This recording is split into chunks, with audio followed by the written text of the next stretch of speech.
बहुत बहुत स्वागत है आप सभी का। मैं हूं आपके साथ ऋतु। इस मेगा बुलेटिन, इस मेगा शो मुद्दा गरम है, मैं आपका बहुत स्वागत करती हूं। और मैं आज इस डिस्कशन में जो मुद्दा लेकर आई हूं, जिसके जरिए कहा जाए अभी गली नुक्कड़ों में भी इस मुद्दे को लेकर के चर्चाएं जो है बहुत तेज हो रखी है, सियासी पारा चढ़ रखा है। मुद्दा है एक कानून, समान कानून को लेकर। अब समान कानून जो है, जिसको लेकर के अलग अलग भ्रांतियां फैलाई जा रही है, बातें की जा रही है, क्या वो सोशल मीडिया के मद्देनजर जो जा रहा है वही है या इसके पीछे कुछ और सच्चाई है? अब एक देश एक कानून को लेकर जो ये बहस है, जिस तरीके से सियासी रूप इस वक्त लिए हुए है, वो कहीं ना कहीं बड़ा संदेश दे रही है। और जिस तरीके से सुप्रीम कोर्ट ऑफ इंडिया की तरफ से जो तल्ख टिप्पणी सामने आई, जिसमें उन्होंने महिलाओं के अधिकारों को लेकर जिक्र किया है, साफ स्पष्ट कहा है कि इस वक्त टाइम पर, इस वक्त में, इस वर्तमान समय में जरूरत है समान कानून को लेकर। अब समान कानून किस तरीके से होना चाहिए और इसके साथ साथ message supreme court of India ने क्या दिया है, जिसमें अब कहा जा रहा है कि अलग अलग जो है पक्ष सामने आ रहे हैं। इसमें सबसे अहम कड़ी है वो प्रतिक्रिया जो कि सामने आई है एआईएमआईएम चीफ की। एआईएमआईएम चीफ असदुद्दीन ओवैसी कहते हैं कि ये कहीं ना कहीं सीधे तौर पर एक पक्ष की, एक धर्म की नियमों को, उसके कानून को दूसरे पर थोपने जैसा है। यानी कि यहां पर सीधे सीधे समान कानून के जरिए और साथ ही साथ हिंदू कानून के जरिए इसको थोपने का प्रयास मुसलमानों पर किया जा रहा है। क्या ये इसी नजरिए से है? करेंगे इसी पर बड़ी चर्चा। हमारे साथ खास मेहमान जुड़े हुए हैं, उनका तारुफ सबसे पहले आपको करवा दूं। मेरे साथ हाजी नाजिम जी आपको सबसे सेंटर में नजर आ रहे होंगे, जो कि पीस पार्टी के प्रवक्ता है। साथ ही आपको उनके बिल्कुल लेफ्ट में इस वक्त दिखाई दे रहे होंगे, आपको बता दूं मेहमान है मेरे साथ कृष्णकांत जी, पॉलिटिकल एक्सपर्ट है। अजय जी सीनियर जर्नलिस्ट उनके बगल में। साथ ही रूपेंद्र कुमार दुबे जी बीजेपी के नेता है और एज अ सुप्रीम कोर्ट के एडवोकेट अपना पक्ष रखेंगे। इसको लेकर के लीगल टर्म्स में क्या बातें हैं उसको रखने के लिए प्रमोद जी मेरे साथ कनेक्ट है। पहला सवाल हाजी नाजिम जी, आज आप ही से शुरुआत करते हैं क्योंकि सेंटर ऑफ अट्रैक्शन आप ही यहीं पर बने हुए हैं। पहला सवाल यह है कि क्या एक देश एक कानून, इससे चिढ़ क्यों रहे हैं एआईएमआईएम चीफ? प्रॉब्लम क्या है? अगर एक देश एक कानून बन जाता है, समानता का अधिकार सभी को मिल जाता है, इसमें दिक्कत क्या है? गले से क्यों नहीं उतर रही? हाँ, देखिए, जिस तरीके से सुप्रीम कोर्ट की तरफ से टिप्पणी आई है, लागू करने की बात नहीं करी, उन्होंने टिप्पणी करी है और कहा कि देखिए इसको सरकार को लागू कर देना चाहिए या इस तरीके का तर्क। लेकिन सरकार ने तो पहले उसको विधि आयोग के पास भेज रखा है कि ये विचाराधीन है अभी यूसीसी। और रही बात ये कि भाई यूसीसी पूरे देश के अंदर लागू होनी चाहिए, तो भाई उत्तराखंड के हमारे भारत का हिस्सा नहीं था, वहां पहले क्यों करे? भाई जब आपको करनी थी तो एक देश के अंदर जब एक कानून, एक संविधान, एक विधान की बात करते तो उत्तराखंड में लागू करने का मतलब क्या था? और दूसरी बात यहां पर जो आ रही है, भाई गोवा भारत का राज्य है।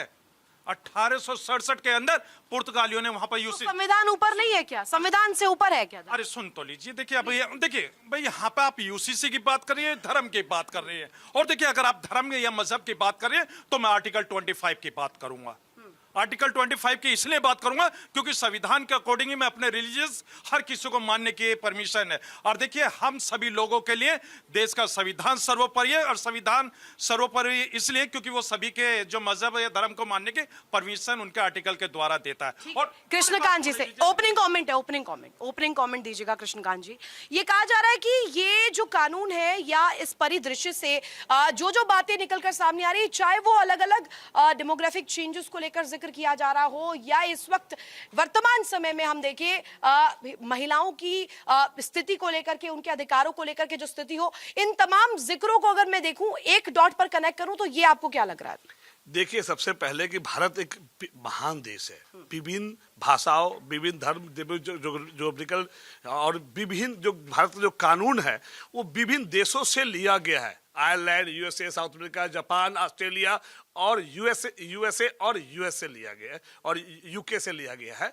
तो आखिर जब हमारा देश का कानून विभिन्न देशों से लेकर बढ़िया कानून बनाया गया है और उसका सब पालन करते हैं, तो यूसीसी को लाना हम कभी उसके खिलाफ में नहीं है। यूसीसी होना चाहिए, बट सिर्फ जो ओवैसी जी ने जो बात बोला उसकी आधा पक्ष से मैं सहमत हूँ, आधा पक्ष से सहमत नहीं हूँ। देखिए, मैं एक एडवोकेट भी हूँ।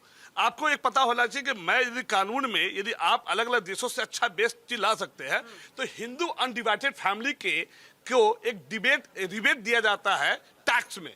क्यों? क्या ये कानून है? क्या मिजोरम और नागालैंड के कानूनों को क्या खत्म कर दिया जाएगा? क्या आदिवासियों कानून को खत्म कर दिया जाएगा? नहीं। यदि हम इस तरह का, यदि कोई मुस्लिम लॉ, मेरा मानना है कि हमारे देश में शादी बहुत ही आसान है, 2 रुपए में भी शादी हो सकती है, सिंदूर लगा लो, खत्म, शादी हो गई। लेकिन डिवोर्स बहुत तकलीफ है। 25 से 30 साल के बीच में हमारी शादी कॉन्ट्रैक्ट है शादी, नहीं, और कॉन्ट्रैक्ट शादी है मुसलमानों में, क्योंकि उनका कहना है हमारे भारत में, हमारे हिंदू कानून में, हिंदू लॉ में डिवोर्स बहुत तकलीफ है। हमारी एज में बच्चा पैदा करने का 40-45 मैक्सिमम होता है। यदि 35 साल में डिवोर्स लेने जाते हैं तो हम पे झूठा केस आ जाता है, डॉरी एक्ट से लेकर दुनिया भर का डोमेस्टिक वायलेंस एक्ट, जो महिला की रक्षा के लिए कानून दुनिया भर रहा है। हिंदू सिर्फ एक ही केस कर सकता है, 2 केस कर सकता है, restriction of conjugal right section 9 और डिसोल्यूशन ऑफ मैरिज। रुपेंद्र जी, बहुत बड़े आरोप आप पर। पहला आरोप कि आप हिंदू कानून को थोपना चाहते हैं दूसरे धर्मों पर, और दूसरा ये समानता के नाम पर आप बांट रहे हैं। साथ ही आप इस तरीके का प्रयास करें, आदिवासियों को और अन्य लोगों को क्या साथ ला पाएंगे? देखिए, हमारे 140 करोड़ जनता को जय श्री राम, भारत माता की जय। जय श्री राम। देखिए, अभी इन्होंने बोला, मैं इनके बीच में इंटरप्ट नहीं कर रहा हूँ, फिर मैं भी इंटरप्ट करूंगा, ठीक है? तो आप जो है बीच में ना बोले, जैसे आपको 2 मिनट टाइम दिया है, मुझे भी टाइम दिया जाए। देखिए, भारत ये है ना कि जो बीजेपी की नीति है वो है कि हमारे मुस्लिम भाई बहन को सभी को एक जैसा कानून मिले। हमारे समाज में कुछ कुरीतियां थी, हिंदू समाज में, जैसे सती प्रथा थी, सभी को पता है, बाल विवाह प्रथा थी, सभी को पता है।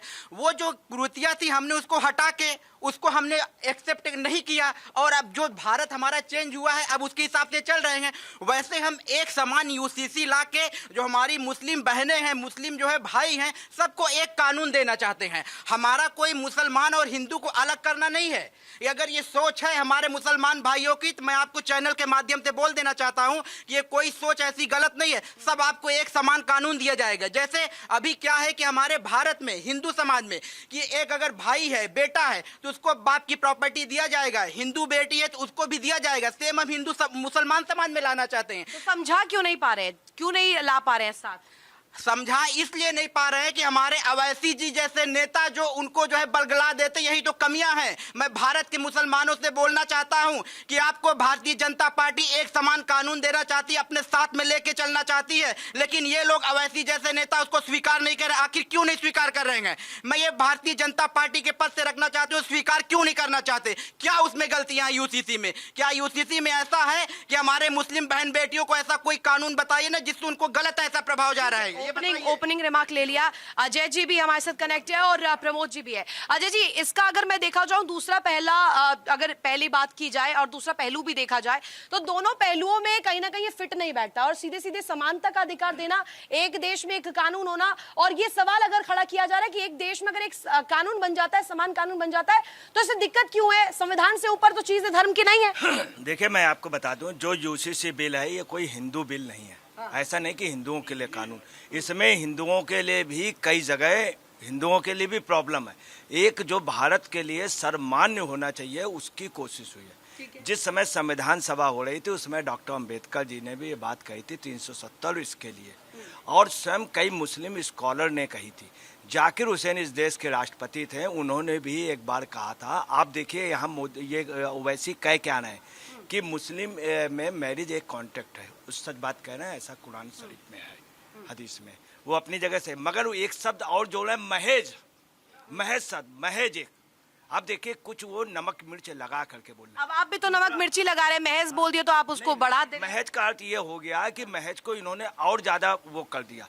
दूसरा वो क्या कह रहे हैं वैसी साहब कि जाकिया जाफरी का भी मामला लिया जाए तो उनका मामले को, और ये भी कह रहे हैं कि वहाँ यूसीसी बिल की जो लोग बात कर रहे हैं वो जा करके दिल्ली में देखें, जो बच्चे मार दिए गए थे। आपको बता रहे हैं ऐसी बातें, दिल्ली में कई लोग मारे गए दंगों में, एक इंस्पेक्टर शर्मा भी मारा गया था, उसके हत्यारों का कुछ नहीं हुआ। पर इसमें गुजरात राइट्स का जिक्र करना और जाफरी का जिक्र करना मुझे लगता है गलत होगा। अभी समानता का चीज है। अब एक लीगल एस्पेक्ट जान लेते हैं, एक मिनट, लीगल एस्पेक्ट भी जान लेते हैं। हमारे साथ प्रमोद जी कनेक्ट है। इसमें कानून क्या कहता है? अगर समानता का कानून और देश एक है, एक कानून बन जाता है, सभी धर्म उसके तहत काम करते हैं, एक्टिवली उसमें पार्टिसिपेट करते हैं, इसमें दिक्कत क्या है? देखिए मैडम, इसमें जो अभी काफी लोग हैं उनको या तो संदेह है या अनभिज्ञ हैं या समाज को गुमराह करने की कोशिश कर रहे हैं। कौन कर रहा है गुमराह? ओवैसी जैसे लोग? देखिए, बहुत सारे असुरिक तत्व हैं। निश्चित रूप से असुरिक तत्व का जो काम होता है कि आप उनको प्रकाश दीजिएगा तो वो उनको अंधेरे में ले जाएंगे, तो ये उनका स्वाभाविक गुण है। तो जिनकी स्वाभाविक गुण है निगेटिविटी की तरफ जाना या अंधेरे की तरफ जाना, तो वो निश्चित रूप से अपना पूरा प्रयास करेंगे, अपनी पूरी शक्ति लगाएंगे। लेकिन वास्तविकता वो नहीं है। वास्तविकता जो कलर दे रहे हैं हिंदू और मुस्लिम का, उससे कोसों दूर है। देखिए, भारत का संविधान का जो मेन थीम है, जो जिस्ट है, जो न्यूक्लियस है, वो कहता है कि भारत में समानता का अधिकार है। Everyone is equal before law है। सवाल है कि जब आप बराबर दे दिए हैं, चाहे वो गरीब हो, अमीर हो, अंधा हो, लंगड़ा हो, कुछ भी किसी भी हो, कानूनी रूप से सबको बराबर। पर जी आ रही हूँ। पर इसे हिंदू कानून क्यों बता रहे हैं? एग्जैक्टली मैं बता रहा हूं ना कि जैसे कंफ्यूजन है, कई लोग असुरुक जो शक्तियां हैं उनको उल्टी खोपड़ी होती है। आप देखिए, ये जो पहले लॉ है, कई एक लॉ है। हिंदू का अलग लॉ था, मुस्लिम अलग लॉ है, ईसाई का अलग है, पारसी का अलग है। अब सवाल उठता है कि एक सर्टेन असुरों को ही इसकी प्रॉब्लम क्यों है? एक क्यों दिक्कत हो रही है? एक मिनट, सवाल ले लेते, क्यों दिक्कत हो रही है? हमारे एडवोकेट साहब है, मैं भी एडवोकेट हूँ, मेरे भी 20 साल हो गए प्रैक्टिस। कानून आप कह रहे हैं, बात होती है हमेशा डिफरेंस की बात होती है, तो ये डिफरेंस नहीं किया जाता कि तलाक का difference, after divorce maintenance charge का डिफरेंस और शादी चार्ज का। मैक्सिमम लोग मुस्लिम लॉ में और उनके कुछ जो बंटवारा का जो राइट है, पार्टीशन सूट, अब बाप से बेटे को कैसे मिलेगा, इस पे हमेशा बात होती है। लेकिन हिंदू लॉ कॉन्ट्रैक्ट बना दे शादी को। आप क्या कह रहे हैं? कुल मिलाकर कॉन्ट्रैक्ट बना दे, जैसा ओवैसी साहब आप कभी कोर्ट गई है? नहीं, मैं कोर्ट नहीं गई, आप ही जाते हैं। सबसे ज्यादा यदि डिवोर्स और सबसे ज्यादा क्रुएल्टी का मामला, यदि डोमेस्टिक वायलेंस का मामला है, तो हिंदुओं का है। क्या वजह? इसकी जो खामियां है, जिससे बताए कि ये सती प्रथा या ऐसे कृत्यों को हटाया गया है, तो हमारे समाज में, हिंदू लॉ में भी कुछ ऐसे क्यों कर रहे हैं? देखिए, जब सती प्रथा हमने हटा दिया, बाल विवाह हटा दिया, तो हमारे शर्मा जी ये कह रहे हैं कि सबसे ज्यादा हिंदुओं में है। भारत में सबसे ज्यादा संख्या किसकी है नीतू जी? जिसकी संख्या होगी उसके होगी या नहीं होगी? आज ये कह रहे हैं कि सबसे ज्यादा हिंदू है। भारत में हिंदू समाज कितना है? 1 करोड़ एबव है, तो किसकी संख्या तो बढ़ेगी ना?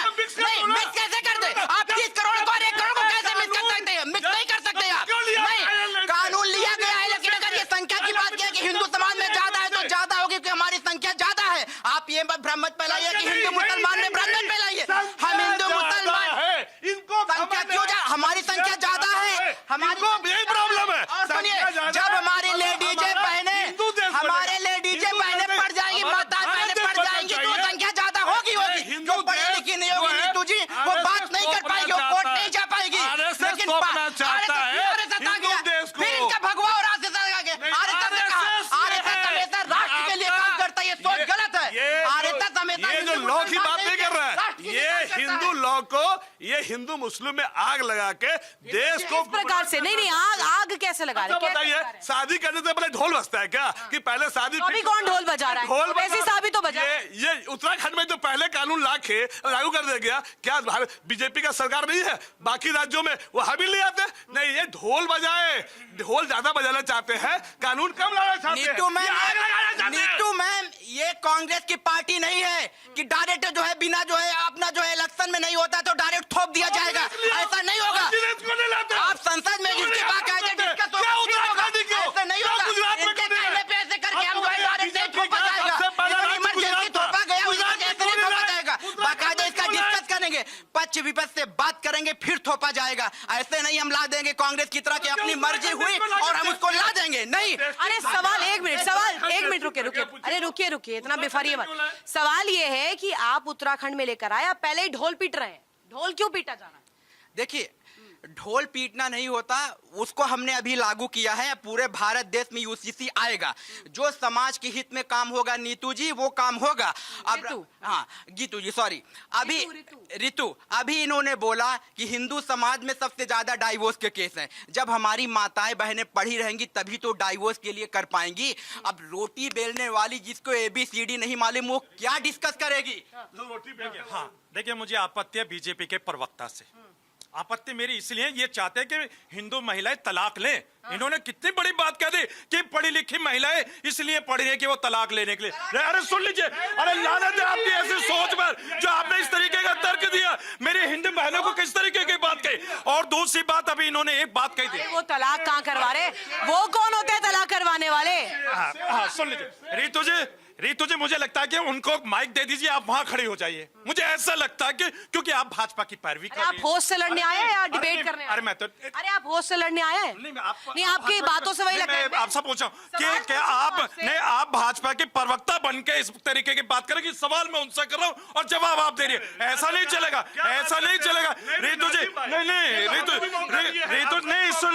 और रही बात ये, अरे बात मौका की नहीं है भाई, ये देश के अंदर जिस तरीके के यूसीसी की बात चल रही है, तो सबसे पहले इनको गोवा के क्या करूं मैं? आपके यहाँ पे एक माइक फिट कर दूं, परमानेंट माइक फिट कर दूं? सुन लीजिए, गोवा के अंदर 1868 के अंदर पुर्तगालियों ने यूसीसी कानून लागू करा था। 1961 में हमने गोवा ले लिया था और 1962 से आज भी यूसीसी वहां पे चल रहा है। तो सबसे पहले गोवा के अंदर यूसीसी कानून को रद्द कर दिया जाए, तभी तो आपकी बात, एक मिनट आपकी बात रख ली। यहाँ पे एक माइक का एक स्टैंड बनवा दूं?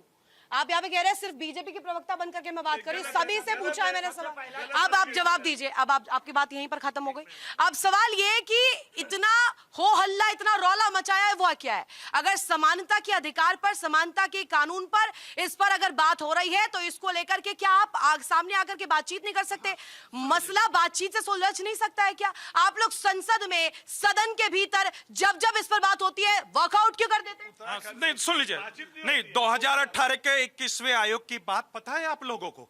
क्या कहा था उन्होंने कि अभी देश सक्षम नहीं है यूसीसी लागू करने के लिए। भाई तभी तो भाजपा ने अपने जो तीसरा एजेंडा था उनका, तभी तो उन्होंने विधि आयोग के पास भेजा। अभी विचाराधीन है भाई, जब विचाराधीन है तो मैं उससे पहले इनसे पूछना चाहता हूँ भाजपा के प्रवक्ता से कि आपका ड्राफ्ट क्या है। देखिए यहाँ पर एक बात, जैसे एक मिनट, जैसे होस्ट पे लाई गई बिल्कुल गलत है। सबसे पहला मौका नाजिम भाई को दिया गया, सभी को। नहीं, उनको आदत हो गई है हर डिस्कशन में। हाँ, किसी अब का देखिए सर्टिफिकेट क्या है, चाहिए नहीं। आपको बता रहा है कि ओवैसी ने और क्या कहा है कि ये जिम्मेदारी नहीं है। मतलब मैरिज जिम्मेदारी नहीं। एक सेकंड सुन लीजिए, एक बार सुन लीजिए, जिम्मेदारी नहीं। एक बात बोलने दीजिए। जिम्मेदारी का मतलब है कि कोई बात को मैं जिम्मेदारी से नहीं पा रहा हूं। अरे पहले तर्क सही पढ़े। हमने एक शब्द बोला, आप बोल रहे गलत। नहीं आपने जुम्मे का मतलब बोलने दीजिए, मैं फिर जुम्मे का मतलब क्या? ये गलत है, ये बेवकूफी आप कर रहे हैं, ये बदतमीजी है आपकी। मैं बोल भी नहीं पाया और आप बीच में काटने लगे। गलत है, ये बदतमीजी है आपकी। मैं एक शब्द बोला, सुन लीजिए। हाँ करेक्ट, हाँ वैसे रिप्रेजेंटेटिव नहीं है, बाकी सभी मुस्लिम का रिप्रेजेंटेटिव है। वो नेता बनना चाहती है तो कहना चाहता हूँ हिंदू जुम्मा और जिम्मे दोनों में फंस गए। वो तो जिम्मेदारी बोल रहे हैं। देखिए सुन लीजिए, डॉक्टर जाकिर हुसैन राष्ट्रपति थे इस देश के। राष्ट्रपति पे पास अधिकार होता है मर्सी अपील का। अगर कोई सुप्रीम कोर्ट में मामला चला गया तो उसमें वहां पे मामला मुस्लिम समाज का आया था, तब राष्ट्रपति ने ये कहा था, जाकिर हुसैन साहब ने, कि देखिए आप लोगों का निकाह हुआ, सब बातें हुई, मगर जिम्मेदारी बनती है, इसको आप लोग आए। ये राष्ट्रपति ने कही थी, जाकिर हुसैन ने। और सुनिए, जिन्ना ने खूब 1937 के बाद में जब हुआ तो उन्होंने कहा, जब गोलमेज सम्मेलन हुई तो गांधी जी से कहा, पहले जिन्ना और गांधी सब एक थे, तो उन्होंने कहा कि याद रखिएगा इस मामले से अंग्रेज हमको डिवाइड एंड रूल करेंगे, हम लोग इसका फायदा, ये लोग फायदा ना उठा पाए। ये बात जिन्ना ने। पर आरोप तो बीजेपी पे लग रहा है डिवाइड एंड रूल। जब पाकिस्तान का गठन हुआ उसके पहले देश की संविधान सभा का जब हुआ, उस समय भी बात कही गई थी कि देश टूटने की एक वजह ये भी थी। उस समय मंडल से कहा था जिन्ना ने कि हम पाकिस्तान के अंदर समान कानून लाएंगे। मंडल वहां पे बांग्लादेश के वो बने, वहां के मंत्री बने, बाद में वही मंडल छोड़ करके आए, अम्बेडकर जी ने समझाया था। तो आपको बता रहे हैं ये चीज ऐसा नहीं कि हिंदू कानून है, कुछ ऐसा है कि इस्लाम के या मुस्लिम के कुछ उस पे विचार करना चाहिए जो जरूरी। कुछ शांति से आप बोल रहे हैं तो क्या नहीं लगता है कि हमको मुस्लिम कानून, क्रिश्चियन कानून और जितने भी हमारे देश में जो कानून है उनको एक मिक्स करके ऐसा कानून बनाए जो सभी के लिए आसान हो, उसको पालन करना सभी के लिए। बट ये नहीं है, ये आप कोशिश नहीं कर रहे हैं। आप हमेशा, आप बताओ मुसलमान के कानून में आप कमियां निकालते हो, तलाक में, मुसलमान के शादी में निकालते हो, इसमें एसयूएफ में, हिंदू अनडिवाइडेड फैमिली में भी तो हमें इनकम टैक्स में रिबेट दिया जाता है, उसकी कमियां है जो मुसलमानों को नहीं मिलती है। अभी रितु जी ने बोला मुसलमान के कानूनों में कमियां निकाल। हमारे यहाँ सती प्रथा गलत थी, हमने हटाया नहीं हटाया। हमारे यहाँ बाल विवाह गलत थी, हम हटाया नहीं हटाया। अभी हमारे भाई बोल रहे थे खान साहब कि हमारे मुस्लिम महिलाओं में तलाक होता है, ये है।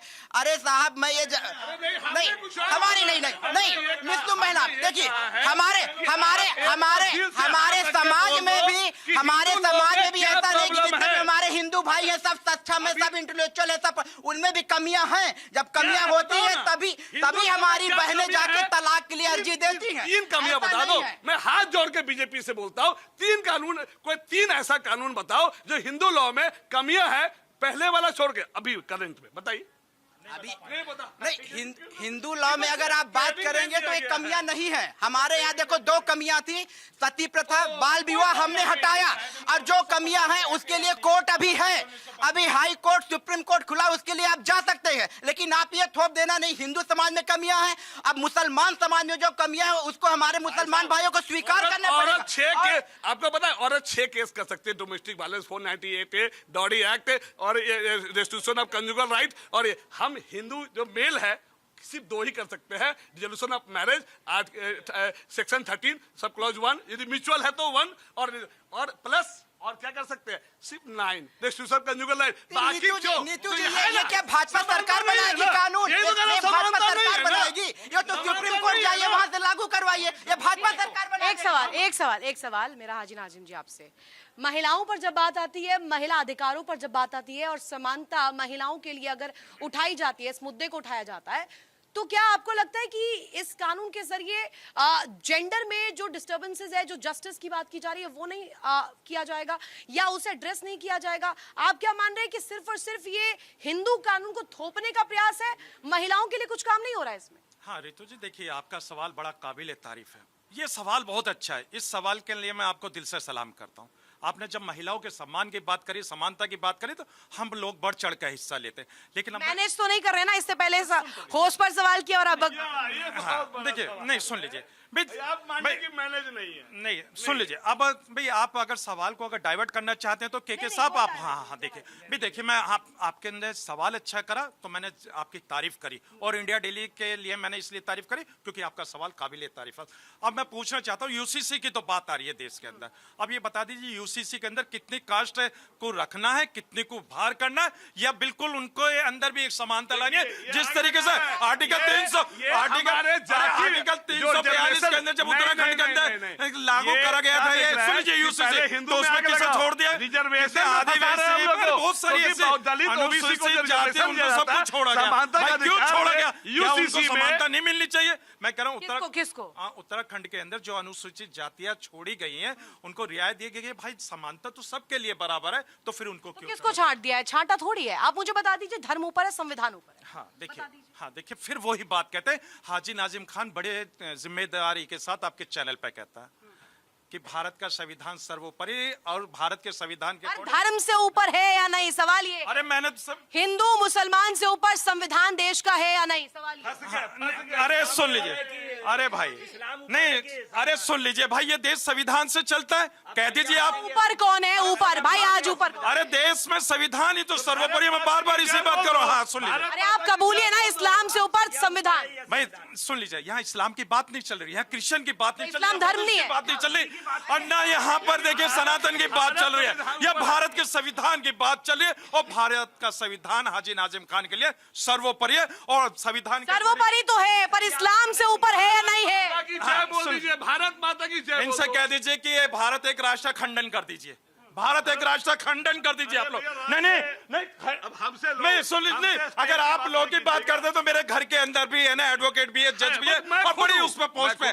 लेकिन मैं इनसे ये कहना चाहता हूँ, ये खंडन करेंगे, ये खंडन करेंगे, भारत एक राष्ट्र है। ये क्या, ये जिस तरह से हमारे हिंदू मुसलमान और इसमें ये लड़ाना चाहते हैं, ये रिजर्वेशन। नाजिम खान ने मुझे बताया ही नहीं ना, नाजिम खान की प्रायोरिटी क्या है, नंबर 1 क्या है, संविधान है या इस्लाम है? बताइए।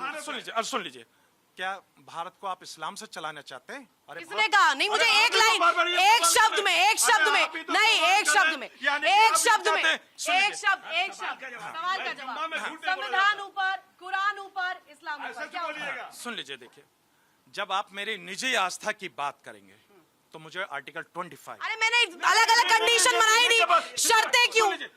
इसका मतलब आप चाहते हैं कि नहीं सुन लीजिए, इसका मतलब आप नहीं चाहते कि भारत संविधान से चले? अरे भाई, सुन लीजिए, हाजी नाजिम खान से आप भारत का पूछिए कि संविधान में फंसा रहा है। और देखिए, मेरे पहले लिए तो भारत देखिए, का संविधान होता है, बाद में आर्टिकल 25 होता है। मेरे भाई पहले क्या कर रहे हैं, उल्टा सीधा क्यों बोल रहे हो? आप भारत माता की जय बोल दो। आप भारत एक राष्ट्र है, आप खंडन कर दीजिए, खुल के कीजिए। जय बोलने में क्या अरे प्रॉब्लम है? खंडन कीजिए, भारत एक राष्ट्र है, क्यों? बोलिए। और इनसे भाई पहले हाजी नाजिम ये खान क्या- इंडिया डेली ये के क्या चैनल पे कहता है कि क्या भारत एक राष्ट्र है। RSS संविधान- अरे इंडिया डेली को क्यों घसीट लेते हैं? रुकिए, आप अपना निजी रखिए। देश का अरे नंबर देश का वन नंबर 1 चैनल है, रही है, लेकिन आप इस पर जवाब तो दीजिए ना। इंडिया डेली पूछ रहा है आपसे, इस्लाम ऊपर है या संविधान ऊपर है, आप उस पर जवाब ही नहीं दे रहे। एक शब्द में बता दीजिए आप। हाँ सुन लीजिए, इसका मतलब आप चाहते हैं कि भारत को संविधान से न चलाकर शरिया से चलाए। अरे भाई, सरिया से चला ही नहीं रहे, एक शब्द बताइए। जब शब्द आप घिर गए हैं। शब्द हाजी नाजिम खान ने बोल दिया कि भारत संविधान से चलेगा, तो मैं आपको स्टाम्प पेपर पे लिख के दे दूं क्या? और बता दूं कि ना तो ये सनातन से चलेगा ना इस्लाम से चलेगा। अरे मैं तो कहता हूं ये देश संविधान से चलेगा। और सब बड़ी बात क्या होगी? ऊपर क्या है हाजी नाजिम खान के लिए? ऊपर क्या है मुझे अभी क्लियर समझाइए। क्यों गोल गोल घुमा रहे हैं? गोल गोल मत घुमाइए, अब आज बताइए, सीधे आइए। अब Come to the point, बताइए। please। देखिए, आप बार बार एक ही बात कह रही हैं। गई भैंस पानी में। आप बार बार एक ही बात करिए। हाजी नाजिम खान वही बात कहेगा कि देश के लिए देश का संविधान सर्वोपरि। नहीं, इस्लाम से ऊपर है कि नहीं? अभी भी मेरा सवाल है। इस्लाम आप जवाब ही नहीं इस्लाम दे रहे। पूरी दुनिया जवाब ही नहीं दे रहे। इस्लाम जवाब ही दुनिया नहीं के दे अंदर रहे। है। जवाब ही इस्लाम नहीं दे पूरी रहे। दुनिया के अंदर, सुन लीजिए, इस्लाम पूरी दुनिया के अंदर है, तो लेकिन हिंदू भारत के धर्म अंदर ऊपर है। संविधान मैं बोल देता हूँ ना, ये क्या बोलेंगे? तो आप ना इस्लाम हिंदू की धर्म बात ऊपर है, ना इस्लाम ऊपर है, भारत ऊपर है, संविधान ऊपर है, कानून ऊपर है। बट इनसे पूछिए कि क्या यदि संविधान ऊपर है? नहीं, संस्कृत में नहीं कहे थे उन्होंने, कहा नहीं नहीं रुके रुके। ये मैंने बांग्ला में कहे थे कि भारत का संविधान सर्वोपरि नहीं है। सवाल बता यही दीजिए। नहीं। और मैं तो उर्दू में भी यही कह रहा हूँ कि भारत का रैपिड फायर संविधान क्वेश्चन सर्वोपरि किया है। था, रैपिड फायर क्वेश्चन किया था, सिंपल था। रैपिड फायर क्वेश्चन था, एक सिंगल वर्ड आपको बोलना था, नहीं बोलना, संविधान हाँ। या इस्लाम। आपने गोल गोल घुमाई, खिचड़ी पकाई, सारा कुछ बताया। सुनिए, हाँ। ये देश को ये बांटेंगे, ये बांटेंगे। दोनों अरे हम देश नहीं को बांटने वाले हैं, हम हिंदू मुसलमान नहीं करते। अगर हम बांटते ना तो अटल बिहारी वाजपेयी ने ना कलाम साहब को राष्ट्रपति नहीं बनाते। ये गलत बात है। सुनिए, ये बीजेपी बीजेपी पार्टी ने अटल बिहारी वाजपेयी के राज में हुआ था, शर्मा जी का पैसा मत बोलिए। कलाम साहब को किसने बनाया था राष्ट्रपति? वो कांग्रेस पार्टी ने नहीं बनाया था। और दूसरी बात, या भारत का झंडा इंपॉर्टेंट है, पहले ये बताइए। तो क्यों नहीं आरएसएस का लोग झंडा फहराते हैं, अपने भारत का झंडा क्यों नहीं फहराने में शर्म क्यों आती है? बताइए। देखिए, अभी आपने नीति जी बोला कि हमारा जो है संविधान पहले है या पहले हमारा धर्म? पहले हमारा संविधान है। जब हमारा संविधान रहेगा तभी हमारा धर्म बचेगा। अगर संविधान नहीं रहेगा धर्म नहीं बचेगा। पहले भगवा या झंडा? पहले भारत का झंडा रहेगा। पहले भारत का झंडा रहेगा। बनी भगवा कैसे हटा दे? अरे कैसी बात करें शर्मा जी, हम भगवा को कभी नहीं हटा सकते। भगवा हमारे तन मन में जुड़ा हुआ है, हमारे दिमाग में बता हुआ है। भगवा कैसे आप हटा सकते हैं? हिंदू धर्म में भगवा है, लेकिन पहले राष्ट्र है। लेकिन पहले राष्ट्र है। आप भगवा को मत बांटिए। आप हिंदू मुसलमान को भगवा। अरे ये देखिए नीतू जी, आप आइए, ये देखिए भारतीय जनता पार्टी ये चाहती है। ये देखिए हमारे मुसलमान को, एक तरफ ये भगवा है, एक तरफ ये देखिए ये है। ये भारतीय जनता पार्टी चाहती है हिंदू मुसलमान आग लेने। ये क्या है? मैं इनका सम्मान करूंगा खान साहब का, वो बोले ठीक है माने, लेकिन बी टीम नहीं है। अगर कलाम साहब बनेंगे, टोपिया खिलाड़ी बनेंगे, हम उनका सम्मान करेंगे। नीतू जी, ये भगवा है। बार बार के भाई कह रहे थे कि आरएसएस ने अपने हेडक्वार्टर पर तिरंगा नहीं लहराया। अरे 70 साल से आप लोग क्या कर रहे थे? आपने क्यों नहीं लहरवाया उनसे? लेकिन ये क्या है? ये हमले मिडिल ईस्ट में हो रहे हैं, आप लोग क्यों उड़ रहे हैं? रुकिए। हाँ, मैं ये कहना चाहता हूँ, बार बार ये जो हमारे कांग्रेस के प्रवक्ता हैं के साहब। अच्छा चलिए कोई बात नहीं। और दूसरी बात, मैं ये कहता हूँ, ये बार बार कहते हैं कि आरएसएस ने तिरंगा नहीं लहराया। भाई आप लोग क्या कर रहे थे? आप लोगों ने उनके हेडक्वार्टर, आरएसएस इसमें कहां से आया? RSS political party. यही तिरंगा की तो बात चल रही थी। लेकिन मैं ये कहना चाहता हूँ, तिरंगा हमारी आन बान शान है, और इंशाल्लाह हाजी नाजिम खान और पूरा भारत हमेशा तिरंगा। फिर मैं सवाल पूछ दूंगी, वंदे मातरम एक दफा प्लीज। सुन लीजिए भाई, सुन लीजिए भाई ये मेरा राष्ट्रगीत है और हाजी नाजिम खान दिल से अपने राष्ट्रगीत का सम्मान करता है। अरे इसका व्याख्यान करने नहीं बोला है, बस वंदे मातरम। सुन तो लीजिए, एक प्रोटोकॉल भी होता है, यानी कि ये बताना पड़ता है कि कहाँ किस जगह करा जाएगा। ये मेरे देखो, ये चारों पैनलिस्ट साथ में खड़े हुए, सुन लीजिए, राष्ट्रगीत ये बोले, वंदे मातरम, वंदे मातरम। पूरा पढ़े, राष्ट्रगीत पूरा पढ़े, हाजी नाजिम खान इनके साथ बोलेगा। राष्ट्रगीत आप बोलिए, पूरा बोलिए। अरे इसके आगे बोलिए, सुजलम सतलम बोलिए। अरे बोलिए ना, मैं कह रहा हूँ वंदे मातरम, वंदे मातरम, वंदे मातरम। बीजेपी से पूछो, फंस जाएगा। हाँ, सुन लीजिए भाई बार बार देखिए हाजी नाजिम खान को किस तरीके से घेरने की कोशिश कर रहे हैं और कह रहे हैं कि बोलिए। भाई मैं कह रहा हूं कि सुप्रीम कोर्ट की कोई प्रेशर नहीं, एक मिनट, नहीं रुके, कोई प्रेशर नहीं है। बहुत अदब के साथ और बहुत फॉर्मली पूछ रही हूँ। आपका मन है तो बोलिए, नहीं मन है तो मत बोलिए, पर वंदे मातरम से ऐतराज क्यों? बोल दीजिए, एक दफा बोल दीजिए, अपनी देश भक्ति दिखा दीजिए। यहाँ पर देश सर्वोपरि आपने बोला ना, संविधान सर्वोपरि, एक दफा बस। हाँ देखिए, अभी आपने कहा कि देशभक्ति दिखा दीजिए। अब मैं इस पे कहता हूँ कि हमारे पास आधार कार्ड है, पैन कार्ड है, वोटर कार्ड है, कमबख्त वो विक्टिम कार्ड नहीं है जो देशभक्ति का हम लोगों को वो विक्टिम कार्ड दे दे। कहाँ से अवेलेबल होता है एग्जाम विक्टिम कार्ड? ये तो जी, हम लोगों को दिलवा दीजिए, हम लोगों को दिलवा दीजिए ना। मेंस का एग्जाम देते हैं लेकिन ऑब्जेक्टिव क्वेश्चन सॉल्व नहीं करते। होना चाहिए, पता है, हाजी नाजिम खान पक्का देशभक्त है, ऐसा विक्टिम विक्टिम कार्ड दिलवा दीजिए ना भाई। हमको वो विक्टिम कार्ड नहीं मिल पाता जिस तरीके से यहाँ के भाई भी करने की बात। क्या करे, क्या चाहते, क्या है? गजवाई हिंद बन जाए, गजवाई हिंद चाहते हैं, क्या चाहते हैं? हाँ देखिए भाई, हाजी नाजिम खान अम्बेडकर का हिंद चाहता और इंशाल्लाह हमेशा रहेगा। और जो गजवा हिंद की बात करते हैं वो दहशतगर्द मुल्क का है। अब देखिए, नहीं, जो पोस्टर लगाए जाते हैं गजवा हिंद के प्रमोशन में, उस पर एक दफा क्यों नहीं बोलते फिर? हाँ देखिए, हाजी नाजिम खान ने खुलकर उनका बहिष्कार करा, खुल के विरोध में आया, क्योंकि अगर कोई गजवा हिंद की बात करता है, नाजिम खान अम्बेडकर हिंद की बात करते हैं, क्योंकि हम लोगों को अपने अम्बेडकर से मोहब्बत है और अपने भारत के संविधान से मोहब्बत है। हिंद है, बाद में अम्बेडकर है। यार क्या बात करते हो? अम्बेडकर उसकी हमारे भारत की सेना है जो अच्छे इंसान है। इसका मतलब यह है कि डॉक्टर भीमराव अंबेडकर साहब की यानी कि सामने गुस्ताखी करेंगे, ना जिस संविधान की शपथ ये एडवोकेट बने, जिस संविधान के शपथ लेकर ये एडवोकेट बने, उसी तरीके ना अगर अंबेडकर साहब के बारे में गलत शब्द बोलेंगे तो देखिए मैं बर्दाश्त नहीं करूंगा। ठीक है, यानी कि ये चर्चा बहुत लंबी है। समानता का अधिकार और एक देश, एक विधान, एक कानून, इसको लेकर के जो भी कहा जाए सियासी पारा चढ़ा हुआ है। एक टिप्पणी सुप्रीम कोर्ट ऑफ इंडिया की तरफ से दी गई, महिला अधिकारों को लेकर दी गई, और इसी इर्द गिर्द अब ओवैसी साहब सामने आते हैं और इस तरीके की जो टिप्पणी है वो करते हैं, जिसमें कहते हैं कि हिंदू कानून थोपा जा रहा है मुसलमानों पर। अब इसके बाद आने वाले समय में इसका किस तरीके से कहा जाए, इसका मायना निकाला जाएगा और इसके आगे किस तरीके से इसे राजनीति का हथियार बना जाएगा। एक अगर कहा जाए शिगुफे के तौर पर बंगाल चुनाव में भी इसे इस्तेमाल किया जाएगा, इस तरीके की बातें भी सामने आ रही है। अब देखना होगा कि आगे आने वाले समय में होता क्या है। फिलहाल इस खास चर्चा में, इस खास मेगा बुलेटिन में मुद्दा गर्म है। बस इतना ही, कल फिर होगी मुलाकात। आप बने रहिए इंडिया डेली के साथ। देखिए इंडिया डेली 24/7 अब आपकी स्मार्ट टीवी पर। इंडिया डेली मौजूद है सभी डिजिटल प्लेटफॉर्म पर लाइव और लगातार। इंडिया डेली 24/7 हर दिन राष्ट्र को समर्पित।